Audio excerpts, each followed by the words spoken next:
Abre aí sua Bíblia, se você tem, Gênesis 37, versículo 1. Só para você saber se você é escolhido ou não. Gênesis 37, versículo 1.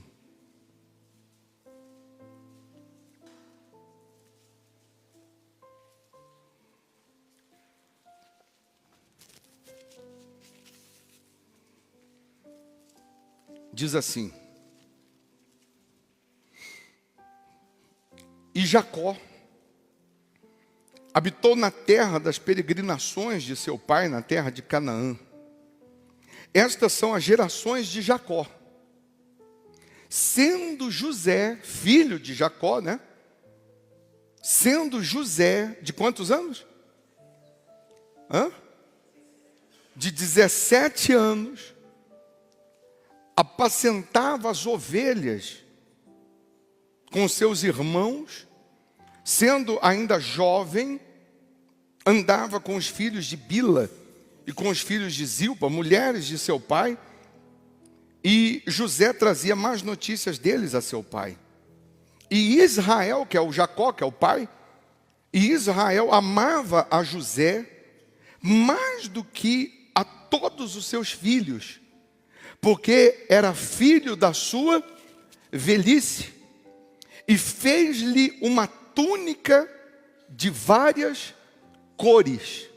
Numa outra versão da Bíblia vai dizer que Jacó fez para José uma túnica colorida de mangas compridas. Vendo, pois, seus irmãos que seu pai o amava mais do que a todos eles, odiaram-no e não podiam falar com ele pacificamente. Teve José um sonho que contou a seus irmãos e por isso o odiaram ainda mais. Os irmãos de José, só para você entender, José, ele era o filho da velhice de Jacó, com Raquel, e Jacó amava mais a José, porque era o filho da velhice. Jacó vai e faz uma túnica colorida de mangas compridas e dá de presente para José aos 17 anos de José.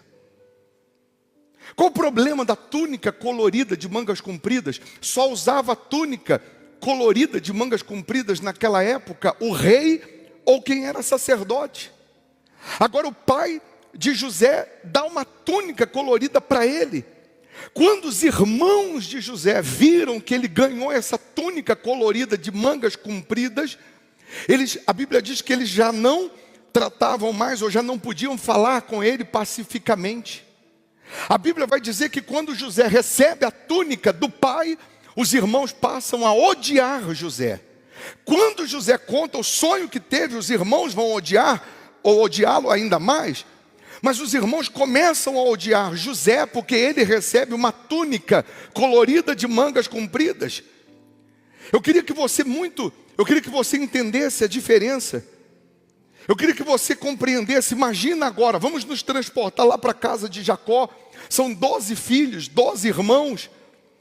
E os 11 irmãos, nenhum tem uma túnica colorida de mangas compridas. Todos eles têm uma túnica, que é uma capa como essa, ou é cavado, ou é até o cotovelo, porque era para trabalhar no campo, era para trabalhar na roça. Manga comprida vai atrapalhar. Uma túnica colorida, ela destaca. Uma túnica colorida era como se fosse, para você entender, uma roupa de gala, de festa. Quem que vai usar uma roupa de festa para trabalhar no dia a dia? Quem que vai usar uma roupa nova, caríssima, porque era caro, para trabalhar no dia a dia? Mas o pai deu para José. Foi o pai que deu para José. Não foi José que pediu. Não foi José que implorou para o pai dar. Quando os irmãos viram que José ganhou aquela túnica colorida, eles ficaram revoltados. Eles começaram a odiar José. Eles começaram a pensar que José queria mandar neles, que José iria ser o que ia sentar na cadeira de Jacó. E quem sentaria na cadeira de Jacó era Rúben, que era o mais velho, que era o primogênito.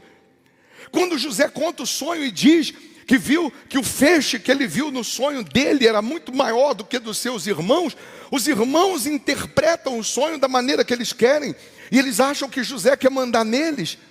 E por conta dessa túnica, agora eles vão odiar José. Quando, bispo, que eu sei que eu sou um escolhido, porque Deus te deu uma túnica. A túnica colorida, de mangas compridas, é a promessa de Deus. E toda pessoa que Deus tem uma promessa, ela vai se destacar. E prego que se desponta, leva martelada. Árvore que dá fruto, vai levar pedrada. Toda pessoa que tem a promessa de Deus, ela se destaca no meio dos seus irmãos. E porque ela é destaque, porque ela se destaca, por que ela tem esse destaque? Porque ela tem a promessa. E porque ela tem a promessa, o diabo vai criar situações, o diabo vai usar pessoas para tentar roubar a túnica, roubar a promessa. O diabo vai trabalhar usando coisas e pessoas para tentar te tirar a promessa. Mas eu preciso dizer para você que os irmãos de José traíram José. Os irmãos de José jogaram ele numa cisterna, arrancaram a túnica de José, jogaram ele num buraco. Eu imagino os irmãos que agora roubaram a túnica dele, tentam vestir a túnica fica curta para um, não entra em outra. Eles estão tentando vestir a túnica colorida, e a túnica não cabe em ninguém, porque a túnica foi feita sob medida. A promessa que Deus tem para você não cabe em mais ninguém, é para você. O que Deus preparou para você, a túnica que Ele colocou em você, a promessa que Deus colocou em você não cabe em ninguém mais. Não adianta outros ou pessoas quererem roubar essa promessa, essa sua túnica, porque ela só vai caber em você, ela só vai servir em você, ela não vai servir em mais ninguém. Aí os irmãos jogam ele numa cisterna, vendem ele como escravo para o Egito, pegam a túnica de José, mancham com sangue, matam um cabrito, mancham com sangue de cabrito, rasgam e levam para o pai e diz para o pai: nós achamos no meio do pasto, acho que uma fera matou José, a túnica é dele. O pai reconhece porque foi o pai que fez a túnica. A túnica é de José, a túnica é verdadeira, mas o sangue é falso. Mancharam aquela túnica com sangue. Ainda que alguém roube a sua túnica, tente tirar a sua túnica, ainda que alguém tente te jogar numa cisterna, ainda que alguém tente manchar a sua vida, manchar a sua integridade com Deus, se você tem a promessa, você vai continuar se destacando mesmo sem a capa. Porque agora levaram a capa, levaram a túnica, mas a túnica já está dentro, a promessa já está dentro, a promessa já está nele. Então agora onde ele for, ou para onde ele for, onde ele estiver, a promessa está com ele, Deus está com ele. Levam ele para o Egito, ele é vendido para a casa de Potifar. Potifar é o segundo homem do Egito, é o comandante da guarda, compra José. José vai ficar 11 anos na casa de Potifar. E na casa de Potifar a Bíblia diz que onde ele coloca a mão prospera, o que ele faz prospera. Porque quem tem a promessa, onde ele vai, a promessa está com ele. Onde ele vai, ele se destaca. Onde ele vai, o que é para dar errado passa a dar certo. E aí eu vou só fazer uma abertura aqui, abre e fecha parênteses aqui para você entender que às vezes nós pregamos e falamos assim: não importa o lugar, você muda o lugar, não é o lugar que te muda. Às vezes nós falamos dessa maneira, e é verdade, tem muitas coisas na Bíblia que você muda o ambiente, não é o ambiente que te muda. Você muda o lugar, não é o lugar que te muda. Mas em algumas situações Deus vai te tirar do lugar, do conforto, do comodismo, e Deus vai te levar para um outro lugar que você nunca quis ir, que você nunca imaginou ir, porque vai ser necessário naquele lugar para a promessa dele se cumprir. Em alguns casos Deus diz: fica, porque é aí que eu vou te honrar. Em outros casos Deus vai te tirar do seu conforto e vai te levar para um outro lugar, para te honrar de uma maneira sobrenatural. Você acha que José quis sair da casa do pai? Você acha que José quis ser vendido como escravo? Você acha que José estava feliz? Não. Mas Deus tirou ele daquele conforto, daquela comodidade, e o levou para um outro extremo. Lá, mais uma vez, 11 anos, você já conhece a história de José, tem filme de José, e não é José do Egito, é José no Egito, porque ele não era do Egito. A esposa de Potifar arma a presepada para José, calunia ele, mancha mais uma vez a túnica dele. E agora ele vai preso e fica 2 anos preso. Na prisão ele revela o sonho do copeiro e do padeiro. Quando ele chega na prisão, o carcereiro dá a chave da prisão para ele. Você vai me ajudar aqui a organizar. Porque quem tem a promessa, onde ele vai, ele se destaca. Você não vai ver em momento algum, nenhum momento das fases de José, ele blasfemando contra Deus. Você não vai ver em nenhuma fase de José, ele dizendo que Deus não está respondendo, que Deus não está vendo. Você não vai ver em nenhuma fase das injustiças sofridas por José, você não vai ver ele murmurando, duvidando do poder de Deus, mas você sempre vai ver ele dando o melhor, mesmo que seja na prisão, mesmo que seja na casa de Potifar. Você vai ver ele fazendo o melhor. Tudo que o diabo queria nesse processo era que José se vestisse da capa, da túnica da mágoa, da túnica da amargura, da vingança. Vou me vingar, eu vou matar meus irmãos, eles vão me pagar. Tudo que o diabo quer é roubar a promessa que o Pai te deu. E para isso, ele tenta manchar o seu coração. Para o diabo roubar a promessa que o Pai te deu, a túnica colorida, o diabo tenta manchar seu coração, tenta manchar os seus olhos, para você deixar de ver o altar, o voto, o dízimo com santidade. Tudo que o diabo quer é manchar a sua vida espiritual, que você viva no pecado, que você permaneça no pecado, que você viva com mágoa, que você viva reclamando, murmurando. Você pode até ter chegado aqui no pecado, se você decidiu abandonar o pecado, Deus te perdoa, Deus te dá uma veste limpa hoje, Deus te dá uma vida limpa hoje. E hoje você pode sair daqui dizendo: eu sou um escolhido. Por que você é tão perseguido? Por que você é tão caluniado? Por que você é tão pisado? Por que lutam tanto? Parece que o teu nome é doce, que só anda na boca dos outros. Porque você tem a túnica colorida. O que eu posso fazer se o meu pai me deu a túnica e não deu para os meus irmãos? Hein? O que eu posso fazer se o pai me deu a túnica colorida? O pai me deu a túnica. O pai me deu a promessa. José, o copeiro, fala assim para ele: eu tive um sonho essa noite, sonhei 3 cachos de uva, eu espremia, Faraó tinha uma taça na mão, e José falou: pode parar, 3 cachos de uva são 3 dias são 3 dias mais que você vai ficar aqui. Dentro de 3 dias o Faraó vai mandar te soltar, dentro de 3 dias você vai voltar a servir Faraó. Aí o padeiro aproveitou o gancho e falou: eu também tive um sonho, sonhei com um cesto na minha cabeça, as aves vinham, e José falou: pode parar. 3 dias o Faraó vai mandar te matar também. Solta um e mata o outro. E justamente o que o José falou aconteceu.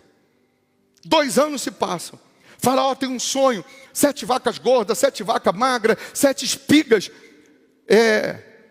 robustas de milho, 7 espigas mirradas. Ninguém conseguiu revelar o sonho. O Faraó chamou todo mundo e ninguém conseguia decifrar. E o copeiro está lá servindo o Faraó. E o copeiro falou: Faraó, tem um homem lá na prisão que ele revelou o sonho meu e do padeiro. O que ele falou a meu respeito aconteceu. O que ele falou a respeito do padeiro aconteceu. Faraó mandou chamar José. E Faraó falou para José: você revela sonho? Ele disse: eu não. Mas o meu Deus sim. O meu Deus revela o escondido e o que está em oculto. E ele revela para Faraó: de 7 vacas gordas são 7 anos de fartura, 7 vacas magras são 7 anos de miséria. Tem que ter alguém para administrar, para poder sobrar aqui, para suprir os outros 7 anos. Para resumir, Faraó chama José e diz assim: você vai ser o governador do Egito. Faraó dá para José o anel que simbolizava autoridade, era o anel que assinava, sinete, colar de ouro. Dá para ele uma veste de linho fino. Manda pegar o carro de Faraó, colocar José desfilar com ele na cidade inteira. Faraó constitui ele governador do maior império da época. A Bíblia vai falar depois que os 7 anos de abundância e de fartura foram extraordinários. E os celeiros de José tinham fartura, tinham abundância. Mas eu venho agora finalizar para a gente buscar a presença de Deus. Deus te escolheu e te chamou hoje nessa reunião para fazer você ser o governador da sua casa, da sua família, da sua empresa, da sua vida. Deus escolheu hoje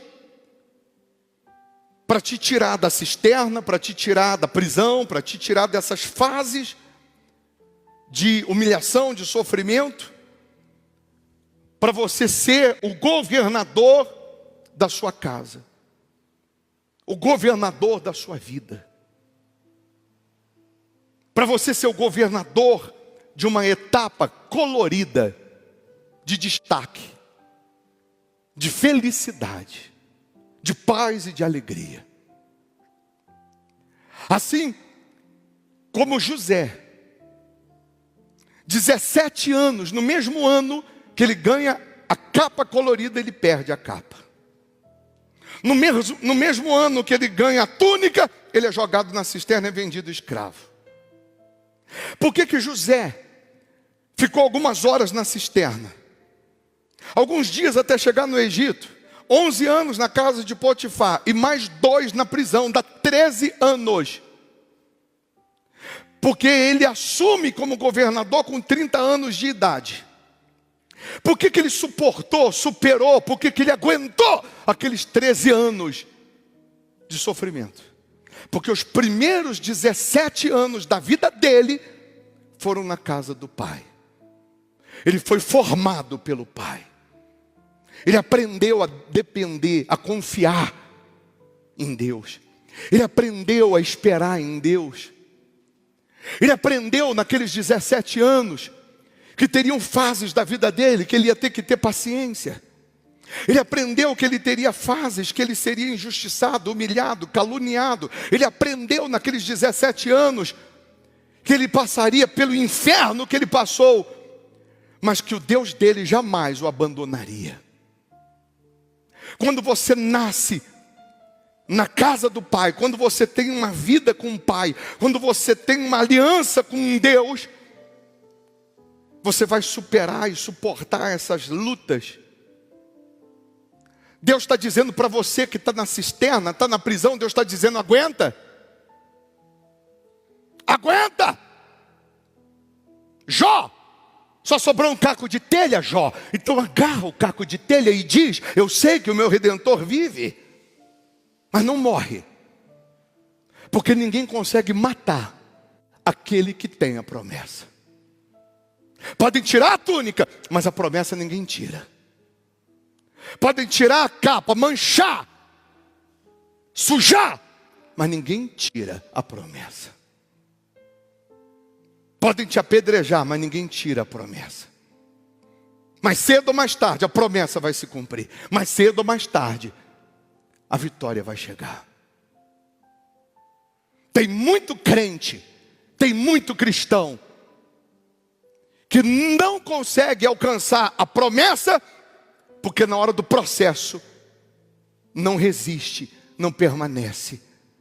Tem muito crente que não consegue receber o Espírito de Deus, ou não consegue receber o cumprimento da promessa, porque no primeiro safanão, no primeiro puxão que deram na túnica, ele ficou chorando ao invés de olhar para frente.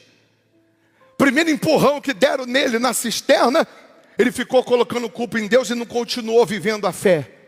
Tem muito crente agora, tem muito cristão agora, que Deus ainda não conseguiu completar a promessa, concluir, porque qualquer coisinha desiste, qualquer coisinha quer desistir, qualquer coisinha acha que Deus não está com ele. Quem está no pecado sabe que está no pecado e sabe que o diabo está aí reinando na vida dele, porque ele está vivendo no pecado. Quem está debaixo da promessa, vivendo conforme Deus mandou viver, está enfrentando as perseguições, as pedradas, ele sabe que mais cedo ou mais tarde a promessa vai se cumprir. E ele tem força para lutar. Ele tem força para confiar. Deus está dizendo que Ele te escolheu para você governar e não ser governado, para vencer e não para ser vencido. A promessa que Ele tem para você só cabe em você. Permaneça. Aguenta. Em alguns casos fica calado, mas aguenta. Confia. Daqui a pouco você vai receber o anel, o colar, você vai receber a carruagem, você vai receber a roupa de governador. A autoridade. E agora, ele como governador, ele podia se vingar. Ele podia pisar em quem pisou nele. Mas ele não fez nada disso. Sabe por quê? Porque ele entendeu que todo aquele processo foi com a permissão de Deus, senão ele jamais seria governador. Antes de Deus colocar você lá em cima, você vai enfrentar muitas lutas. Está enfrentando um pouquinho as lutas, você vai subir pouquinho também. A mesma distância que é para baixo, vai ser para cima depois. O mesmo tamanho da cisterna, tamanho do buraco, da luta, da dificuldade, vai ser para cima também, que todo mundo vai ver a hora que Deus te honrar. Então, se você quiser, faz uma aliança com Ele agora, de jamais duvidar, de jamais desistir. Tudo que o diabo quer é que você não descubra que a promessa está em você. Tudo que o diabo queria era tirar a sua túnica e fazer você pensar que estava tudo acabado. Mas hoje você pode sair daqui cantando: eu sou um escolhido. E a minha história não acaba aqui. Você é um escolhido. Tua história não acaba aí, nessa situação que você está sofrendo hoje. Isso aí não é o seu fim. O homem coloca ponto final na sua história, Deus coloca vírgula e continua escrevendo. Fique em pé, por favor. Você vai, nessa oração, se entregar a Jesus. Você está vivendo no pecado e quer ser salvo, quer que Ele te dá a promessa, se arrependa e abandona o pecado. Se arrependa e abandona a vida ilícita. Está vivendo reto com Deus? Continue. Persevere. Que está tudo no controle dEle.